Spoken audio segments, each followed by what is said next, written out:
자, 오늘은 하나님의 길, 우리의 길이라는 제목으로 함께 말씀을 나눕니다. 요즘은 정보의 시대입니다. 여러분, 인터넷이 얼마나 잘 발달됐는지 세계의 소식, 또 한국의 소식들이 실시간으로 전해집니다. 세상이 너무나 복잡해지고 어지러워지고 있습니다. 예전 같으면 이것 아니면 저것, 둘 중에 하나로 결정이 났어요. 그런데 요즘은 누가 말하느냐에 따라서, 누가 해석하느냐에 따라서, 누가 어떻게 주장하고 보느냐에 따라서 다 관점이 다릅니다. 놀라운 건 자기가 잘못했다고 하는 사람은 한 사람도 없어요. 각자의 다 할 말이 있는 겁니다. 똑같은 사건을 놓고 각자 말하는 의견과 생각이 다른 거예요. 그런데 문제는 뭐냐? 인간의 마음속에 있는 잘못된 뿌리가 있습니다. 그건 내 생각이 가장 옳다고 하는 착각이에요. 조금 더 나아가면 내 생각이 옳기 때문에 내 뜻대로 되어야 한다고 하는 생각을 가지고 살아간다는 겁니다. 그러니까 내 뜻대로 되지 않으면 문제가 생기는 거예요. 여러분, 우리의 인생에 우리의 생각대로 잘 될 때도 있지만 그렇지 못할 때가 더 많잖아요. 내 생각대로 되면 다행인데 그렇지 못하면 그때부터 원망을 하기 시작하는 겁니다. 남편 원망하고요, 가족을 원망하고요, 사람들을 원망하고요, 더 나아가서는 사회를 원망해요. 더 나아가서는 정치하는 사람들만 원망하는 거죠. 물론 사회적인 상황이 어렵고 문제가 있을 수 있습니다. 때로는 시기를 잘못 만나서, 때로는 어려움 때문에. 그런데 여러분, 그게 사회적인 원인이나 개인적인 원인, 그것만으로 이야기할 수 없다는 거예요.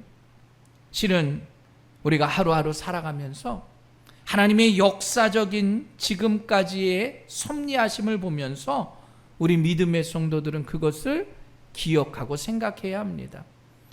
하나님의 역사가 실은 인간의 삶의 모습이에요. 그런데 놀랍게도 사람들은 그것을 깨닫지 못합니다.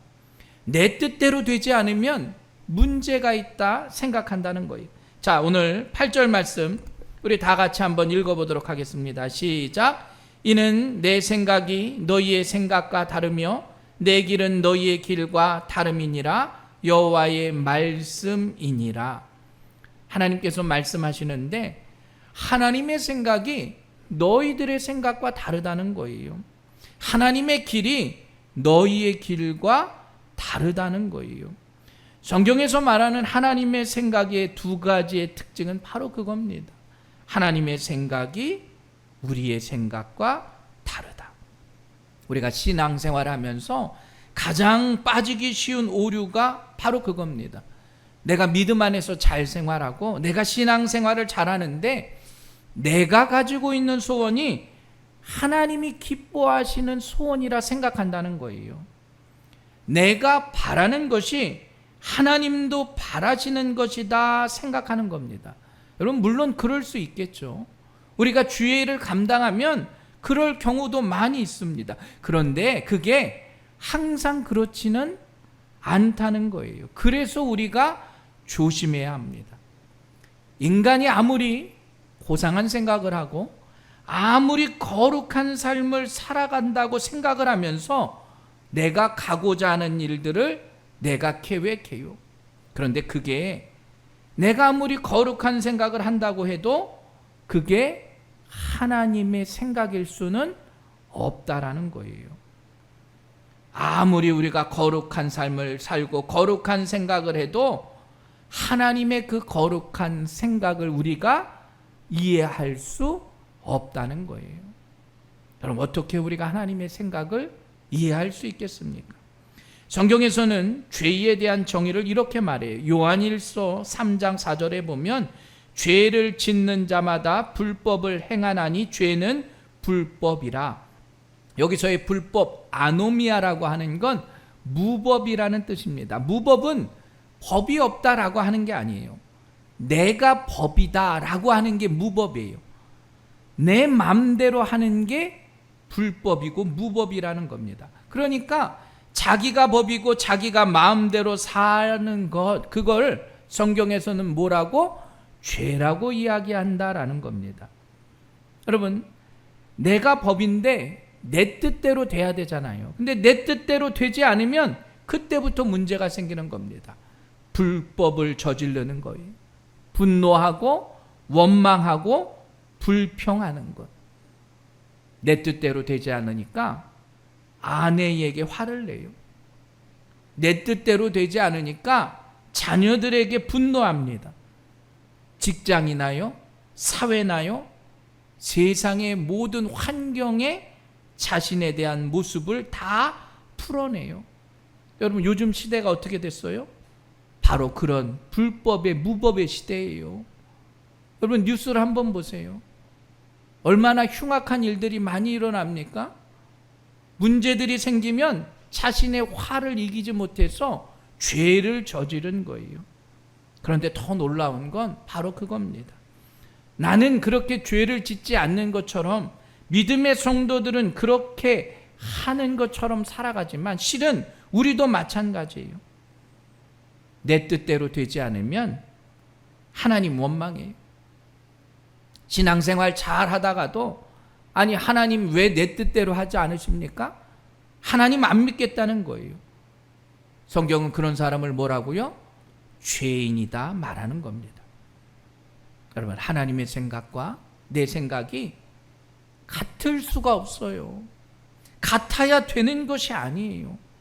우리는 하나님의 생각과 같아지도록 노력하는 게 성도의 삶이에요. 하나님의 생각과 내 생각은 다를 수 있다라고 여러분 생각하셔야 합니다. 그럼 과연 하나님의 뜻은 무엇이냐는 거예요. 자, 오늘 본문 앞절에 보면 6절에 이렇게 말씀합니다. 너희는 여호와를 만날 만할 때에 찾으라. 가까이 계실 때에 그를 부르라. 악인은 그의 길을, 불의한 자는 그의 생각을 버리고 여호와께로 돌아오라. 그리하면 그가 긍휼히 여기시리라. 우리 하나님께로 돌아오라. 그가 너그럽게 용서하시리라. 오늘 본문의 말씀에 하나님의 생각에 대한 때를 말해요. 그건 타이밍입니다. 하나님이 보시기에 하나님의 때가 있어요. 하나님의 타이밍이. 그런데 그 타이밍은 우리랑은 차이가 있다는 거예요. 하나님은 지금이라 말씀하시는데, 여러분 안 믿는 사람들은 뭐래요? 당신 지금 당장 나와야 되는데 뭐라고? 좀 더 기다리라고. 내가 이 문제만 해결되면 교회에 나오겠다고, 조금만 더 있다가 가겠다고 말하고 있어요. 여러분도 전도해 보셨잖아요. 내가 교회는 다닐 건데 조금 있다가 나오겠다는 거예요. 놀랍게도 지금 돌아오라 말씀하시는데 조금 더 놀다 갈게요. 하나님이 지금 기회를 주셨는데 그게 바로 하나님의 생각이에요. 죄인들을 돌아오게 하는 것. 그건 구원에 대해서만 말씀하는 게 아닙니다. 세상에서 살아가는 잘못된 길, 쾌락의 길로 가는 사람들에게 그 길을 버리고 돌아오라. 그러면 어떻게 해요? 용서해 주시겠다는 거예요. 돌아오는 자를 용서해 주시겠다 하나님은 약속해 주셨는데 세상은 뭐라고 말해요? 조금 더 돈 벌고 갈게요. 아직은 젊으니까 조금 더 즐기고 갈게요. 우리 아이들 조금 더 키워놓고 갈게요. 내가 이 사업을 크게 번창해 놓고 갈게요. 하나님의 뜻은 당장 돌아오는 건데 세상의 사람들은 미뤄요. 변명해요. 지금은 그때가 아닙니다. 여호와의 때를 하나님은 말씀하시는데 우리는 우리의 생각과 우리의 때를 하나님께 이야기해요. 하나님 지금 아니에요. 나중에 갈게요. 9절 말씀 볼게요. 이는 하늘이 땅보다 높음같이 내 길은 너희의 길보다 높으며 내 생각은 너희의 생각보다 높음이니라. 하나님의 생각은 우리의 생각보다 어떻게 해요? 높으시대요. 하나님의 길과 하나님의 생각의 특징이 바로 그거예요.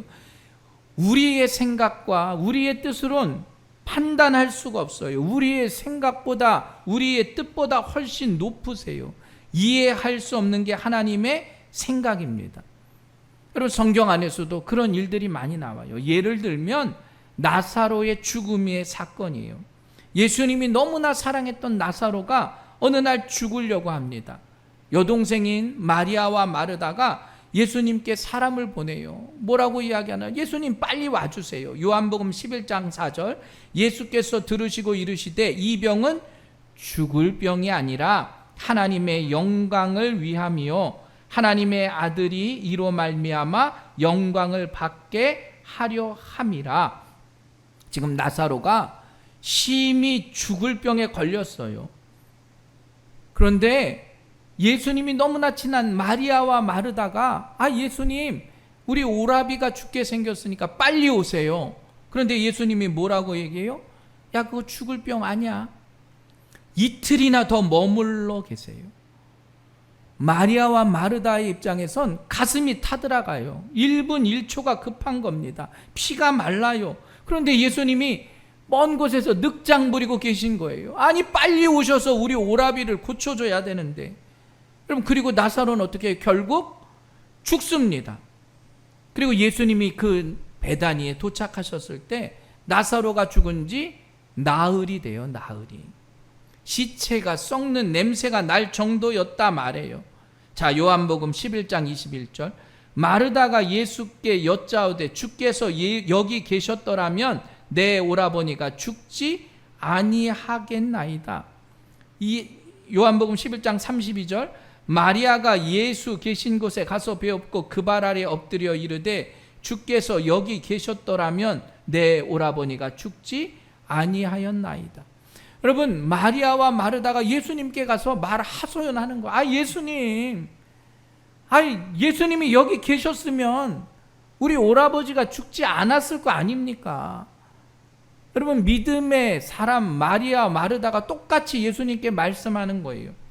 또 요한복음 11장 37절, 그중 어떤 이는 말하되 맹인의 눈을 뜨게 한 이 사람이 그 사람은 죽지 않게 할 수 없었더냐 하더라. 아니, 예수님이 왜 이곳에 계시지 않아서 나사로를 죽게 했냐? 그럼 그건 누구요? 그건 인간의 생각이에요. 예수님이 일찍 오셨으면 나사로가 죽지 않았을 것이다 라고 하는 건 인간의 생각이에요. 근데 예수님 그렇게 해주지 않으셨어요. 빨리 급하게 오시지도 않으셨어요. 이틀을 더 머무르고 오신 거예요. 여러분, 마리다의 마음이 얼마나 서운하겠어요? 얼마나 원망스럽겠어요? 섭섭하겠어요? 예수님 빨리 오시면 좋을 것 같은데. 예수님의 생각은 뭡니까? 나 지금 당장 갈 필요 없어. 나사로가 심하게 앓고 있지만 너희들의 생각엔 그 사람이 죽을 것 같지만 걱정하지 마. 난 여기 며칠 더 있다 가겠다는 게 예수님의 생각이에요. 왜 그렇습니까? 성경에는 뭐라고 이야기하느냐? 나사로의 죽음이 하나님의 영광을 드러낼 것이기 때문이다. 아무도 몰랐어요. 서운하고 비통하고 슬퍼합니다. 그런데 예수님은 아셨어요. 왜냐? 하나님의 그 영광을 체험할 것을 알았기 때문이에요. 여러분, 우리도 똑같아요. 우리도 나사로와처럼 우리도 지금 누구나 다 병을 앓고 있어요. 때로는 문제가 있는 거예요. 사랑하는 믿음의 성도들, 마리아와 마르다의 오빠가 죽는 걸 보면서 예수님이 왜 그냥 계십니까? 생각한다는 거예요. 우리도 마찬가지죠. 내 뜻대로 안 되는 수많은 일들이 있습니다. 여러분, 일이 풀리지 않아요. 점점 더 어려워져요. 소망 가운데 살아가는 믿음의 성도들에게 더 큰 일이 일어나요. 예수님 당장 오셔서 고쳐주셔야 되는데 예수님 늑장 부르시고 안 오신다는 거예요. 이틀을 더 머무르시는 거예요. 여러분, 하나님의 길과 생각은 우리와 다르다는 걸 기억하시길 간절히 축원합니다. 알 수 없잖아요. 왜 지체하시는지 알 수 없어요. 마리아와 마르다도 야속했어요. 왜 오지 않으셨을까? 오빠가 죽은 지 나흘이 돼서야 온 거예요. 그때 이야기 하잖아요. 예수님 왜 안 오셨어요? 나 그때 너무 힘들었는데 왜 오지 않으셨어요? 인간의 생각은 뭡니까? 죽기 전에 살려주는 거예요. 나사로가 죽기 전에 예수님이 오셔서 살려주는 거예요. 그게 인간의 생각이에요. 그런데 하나님의 생각은 뭐예요? 차원이 다른 거예요. 죽은 다음에 살려주시는 거예요. 나흘이 지나서 시체 썩는 냄새가 나도 살려주시는 게 하나님의 생각이에요. 요한복음 11장 39절, 예수께서 이르시되 돌을 옮겨 넣으라 하시니 그 죽은 자의 누이 마르다가 이르되 주여 죽은 지가 나흘이 되었음에 벌써 냄새가 나나이다. 여러분, 마르다도 신앙이 좋은 여인이에요. 그런데 예수님이 너희 그 무덤에 돌을 옮겨놔라. 예수님, 나흘이나 지나서 지금 시체 썩는 냄새가 나요. 여전히 의심하고 있는 겁니다. 하나님의 그 생각을 알 수가 없는 거잖아요. 죽은 사람을 살리는 건 불가능한 일이잖아요. 그런데 여러분, 생명의 근원이신 예수님은 절대 어려운 일이 아니에요. 그러니까 예수님은 일찍 오실 필요가 없었어요. 하나님의 영광을 드러내기 위해서 더 늦게 오신 거예요. 요한복음 11장 43절, 이 말씀을 하시고 큰 소리로 나사로야 나오라 부르시니 죽은 자가 수족을 배로 동인채로 나오는데 그 얼굴은 수건에 쌓였더라. 예수께서 이르시되 풀어놓아 다니게 하라. 여러분, 나사로 보고요, 나사로야 나오라. 여러분, 수의가 동인채로 나사로가 걸어 나와요. 예수님이 그냥 풀어놓아 다니게 해라. 여러분, 오늘의 말씀을 보고 여러분 아멘 하십니까? 아멘 하셨죠. 근데 왜 우리는 주일날 예배드리고 집에 가면 아멘 못하냐고요. 죽은 자를 살리신 예수님이 나의 구주이신데 우리는 그냥 현실로 또 돌아가는 거예요.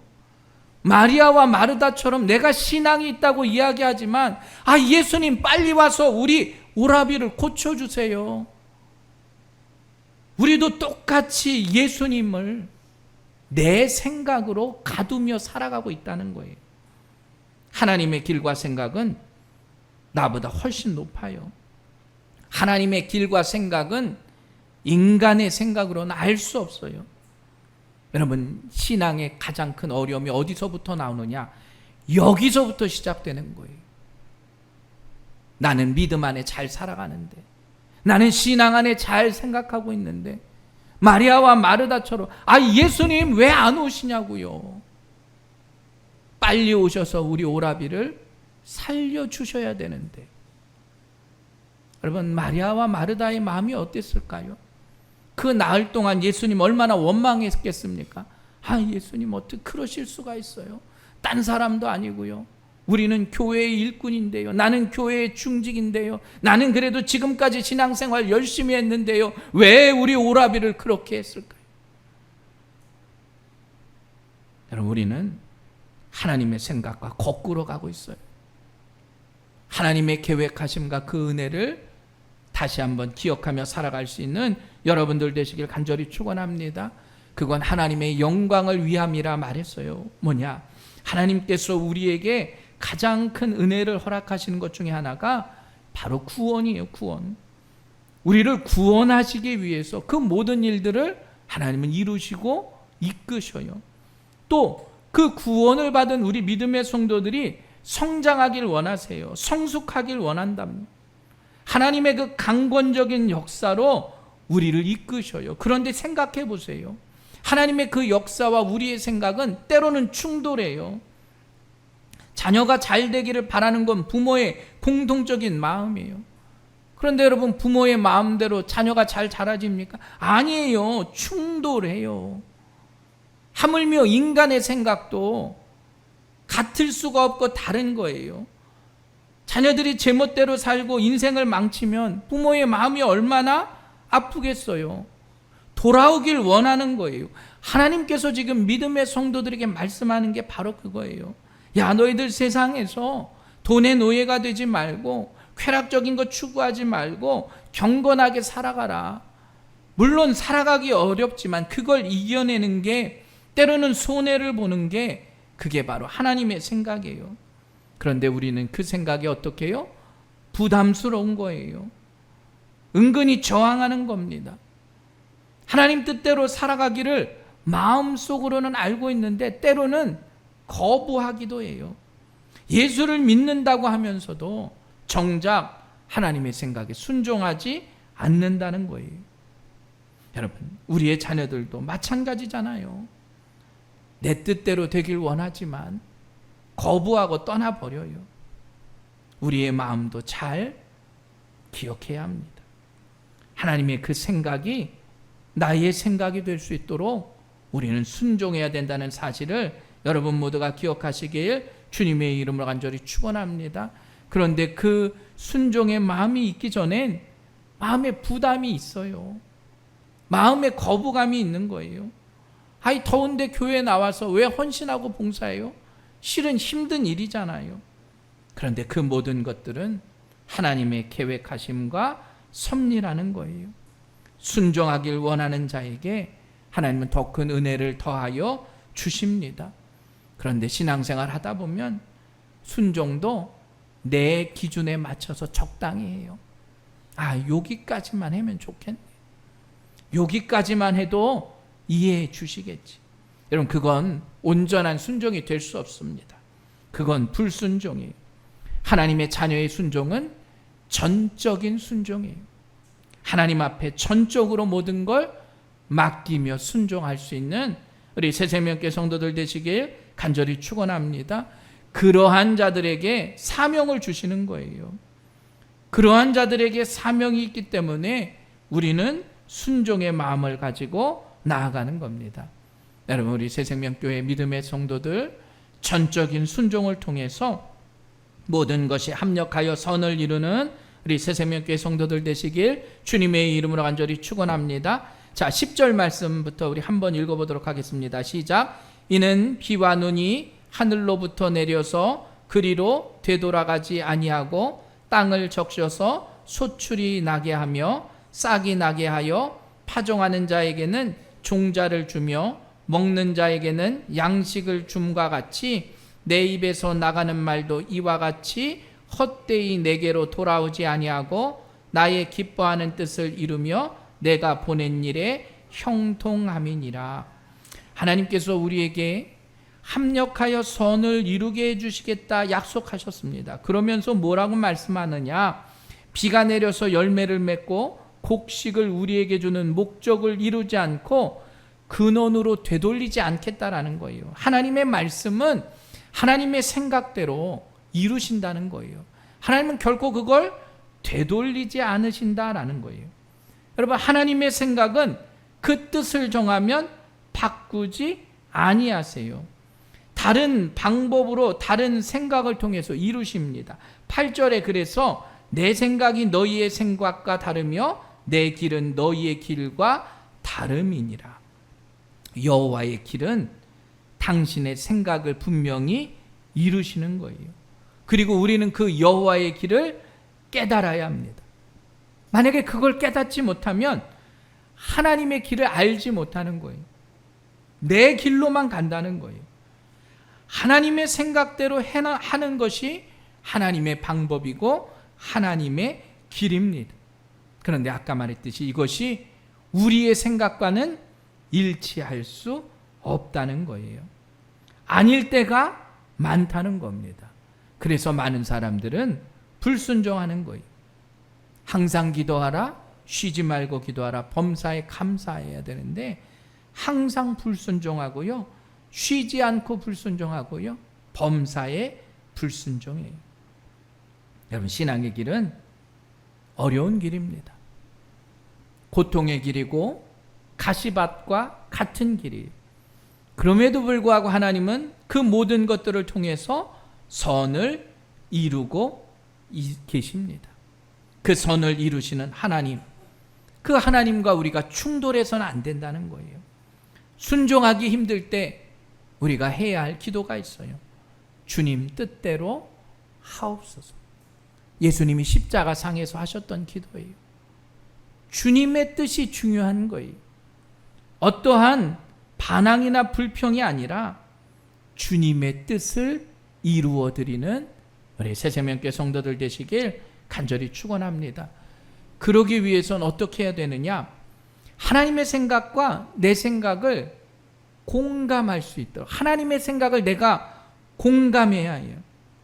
하나님은 왜 이렇게 하셨을까? 여러분, 마리아와 마르다가 나중에 자기 오라비가 살아난 걸 보고 그제서야 느끼지 않았겠습니까? 아, 주님이 왜 그러셨을까? 주님의 마음을 그땐 알지 못했는데 주님의 마음을 나중에 깨달았어요. 공감은 바로 그겁니다. 예수님의 마음을 우리가 깨닫는 거예요. 주님의 그 공감을 우리가 배우는 겁니다. 공감하는 가정, 공감하는 교회, 공감하는 사회가 되어야지 이게 회복이 되고 치유가 되는 거예요. 그러기 위해선 상대방의 입장을 먼저 생각해야 합니다. 인간은 자기 중심이에요. 그건 어쩔 수가 없습니다. 왜냐? 다른 사람 몸 아픈 건 물론 마음속으로 느낄 수는 있잖아요. 근데 내가 아픈 게 더 아픈 거예요. 다른 사람이 아픈 건 아픈 거지만 누군가 나를 꼬집으면 내가 더 아프죠. 자기 중심으로 생각하고 자기 중심으로 말하고 자기 중심으로 행동하기 때문에 인간에겐 갈등이 있고 상처가 있는 겁니다. 치유와 회복은 바로 내가 공감할 때 생겨요. 남자들이 가장 못하는 게 바로 공감이에요. 요즘 젊은이들은 잘합니다, 공감. 근데 어르신들은 못해요. 자, 우리 아내가 아파요. 아, 나 요즘 머리가 너무 아파. 남자들은 뭐라 그러니까? 병원 빨리 가. 그잖아요. 아프면 병원 가지. 왜 그래? 아이, 그거 봐. 어제 그냥 밤새 그냥 김치 하느냐고. 몸이 아프잖아. 빨리 병원 가. 그건 공감이 아니래요. 저도 잘 못해요. 그리고 남이 아프다 그러면 화를 내요. 그죠? 내가 아프다 그러면 공감해 주길 원하면서. 근데요, 아내가 내가 요즘 머리가 아파 하는 건 병원 가는 거 누가 모르겠습니까? 그건 다 아는 거예요. 아, 왜 아팠어? 뭐 때문에 그랬지? 어디가 그렇게 아파? 그게 공감이에요. 공감할 수 있는 마음이 있어야 되는데, 놀랍게도 공감한다고 하는 건 머리로 이해하는 게 아니라 가슴으로 이해하는 거예요. 그게 바로 공감이에요. 그러면 예수님의 그 마음을 머리로 이해하는 게 아니라 마음으로 이해해야 해요. 신앙은 바로 그거예요. 자녀들의 마음도 마찬가지예요. 저도 우리 아이들이 학교 안 갈 때가 있어요. 뭐 요즘은 아프면 학교를 안 가잖아요. 그럼 뭐라 그러는 줄 아세요? 야, 아빠는 12년 개근했어. 아무짝에도 쓸모없어요. 그건 아이들을 내가 설득하는 거래요. 공감은 그게 아니에요. 왜 학교를 가지 않을까? 가기가 왜 싫을까? 다른 사람의 입장에서 바라보는 거예요. 그래야 치유와 회복이 있다는 거예요. 또 공감은 뭐냐? 상대방의 입장에서 말해야 합니다. 여러분, 말이 얼마나 중요해요. 내 말만 늘어놓다 끝나요. 누구가 관심이 있는 건지 그 말이 중요합니다. 그러기 위해선 먼저 듣는 게 더 중요해요. 무슨 의미로 이야기하느냐? 공감적인 경청이 있어야 한다는 거예요. 여러분, 말이라고 하는 건 그냥 듣는 게 아닙니다. 가슴으로 들어야 돼요. 그 사람의 말을 그래야 이해할 수 있는 거예요. 상대방의 입장에서 잘 들어주고 말을 잘해야 해결의 실마리가 생기는 겁니다. 그래야 인정할 수 있는 거예요. 요즘 이 나라와 이 사회의 문제가 바로 그거예요. 공감하지 못해요. 그 누구의 말도 들으려 하지 않습니다. 가정 안에서 수많은 어려움들이 있는데 가족들이 공감해 주질 못하고 있다는 거예요. 여러분, 우리는 기억해야 합니다. 누군가의 마음에 공감이 될 수 있도록 내가 진실해야 해요. 그래야 들어주고요. 그래야 경청하고요. 그래야 바뀔 수 있는 거예요. 성경은 우리를 빛의 자녀라 말합니다. 그럼 빛은 어두움 가운데 있으면 그 빛을 통해서 어두움이 밝아지는 거예요. 우리 안에 공감의 마음, 진실함이 있어야 어두운 곳에서 우리 그리스도인들이 빛처럼 밝게 비추는 거예요. 그런데 내가 꼬이면 문제가 생겨요. 내 마음이 꼬여버리면 듣지도 않고 말하지도 않아요. 공감도 할 수 없습니다. 오늘 하나님은 우리를 은혜의 자리로 부르셨습니다. 왜 부르셨어요?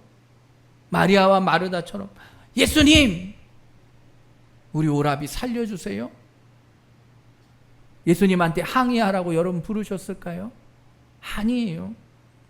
마리아와 마르다가 나흘이 지나고 그의 오라비가 살아났을 때 예수님의 그 마음을 이해했던 것처럼 우리도 주님의 길, 그 길을 이해할 수 있는 우리 새생명교회 성도들 되시길 간절히 축원합니다. 여러분, 우리뿐만 아니라 이 사회도 그렇게 바뀌어야 합니다. 그래야 공감이 있는 가정이, 공감이 있는 사회가 되는 거예요. 그래야 누가 아프고 누가 슬퍼도 울어주는 거예요. 그럼 그게 바로 천국 아니겠습니까? 하나님께서는 우리에게 인간의 몸을 입고 그의 아들을 성육신으로 보내주셨어요. 어떻게 해요? 십자가에 그를 달게 했어요. 여러분, 하나님의 마음이 바로 그거예요. 나를 위해서 아들을 보내시고 아들을 십자가에서 죽게 하신 것. 여러분, 그 하나님의 마음이 내가 공감돼야 돼요. 그래야 내가 죄인임을 깨닫는 거예요. 그래야 내가 회복되고 공감할 수 있는 거예요. 내 상처를 싸매시고 치유하시는 하나님의 놀라운 축복을 여러분 모두가 기억하시길 주님의 이름으로 간절히 축원합니다. 우리는 그 마음으로 인생을 살아가는 거예요. 여러분, 하나님의 뜻과 우리의 뜻은 다를 수 있습니다. 그러나 하나님의 그 뜻을 내가 깨달을 때, 그 길을 내가 알게 될 때 우리가 믿음 안에 승리하며 살아갈 수 있다는 사실을 기억하시고, 이 모든 건 아버지가 아들을 사랑하는 그 마음은 아들이 유익하길 원하는 거예요. 우리가 잘 되길 원하는 거예요. 하나님이 믿음 안에 살아가는 우리들에게 놀라운 은혜를 더 주길 원하고 계신 거예요. 오늘 우리에게도 이와 같습니다. 여러분, 시대가 요즘 문제들이 많고 어둡다고 암담하다 이야기하잖아요. 세상의 말이 들리지 않는 시대입니다. 때로는 어둠 가운데, 고통 가운데 우리 믿음의 자녀들이 살아가는 시대예요. 그런데 우리가 그들을 공감함을 통해서 하나님의 계획하심과 뜻을 이루어드리는 우리 새생명교회가 되시길 주님의 이름으로 간절히 축원합니다.